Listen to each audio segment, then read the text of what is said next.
Hello everyone, it is absolutely wonderful to have you back here at the QA Online Academy. I'm Annie, and I'm thrilled to continue our Python journey together today. Before we begin, I hope you've had a chance to master our last lesson on Python operators. Understanding how to manipulate data is vital for what we're about to learn next. Today, we are mastering Python lists.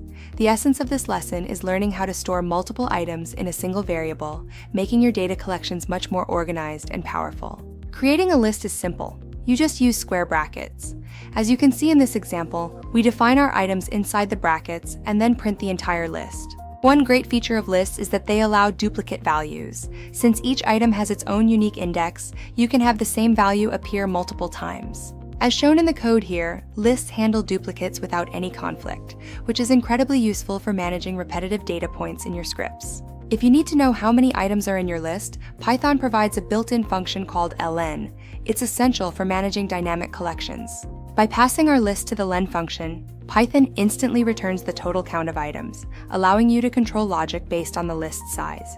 Lists are versatile and can store any data type. Whether you need to keep track of strings, integers, or even Boolean values, lists have you covered. This example illustrates 3 different lists, each storing a unique data type. Python maintains the structure perfectly, regardless of what's inside. Even more powerful is the ability to mix different data types within a single list. You aren't restricted to just one type per collection. Here you can see a list containing a string, an integer, and a Boolean all at once. This flexibility is what makes lists a cornerstone of Python programming. You can also create a list using the list constructor. It's an alternative method that's sometimes preferred depending on your specific coding needs. When using the list constructor, remember the double round brackets. This simple syntax builds your list just as effectively as square brackets. Finally, if you ever need to verify that an object is indeed a list, you can use the type function to see Python's internal classification. As the output shows, Python confirms the object type is list. Understanding these fundamentals will help you build much more robust applications. Now, it's time for a quick challenge. Please open PyCharm on your computer right now. I want you to create a list of fruits and try to access a specific item.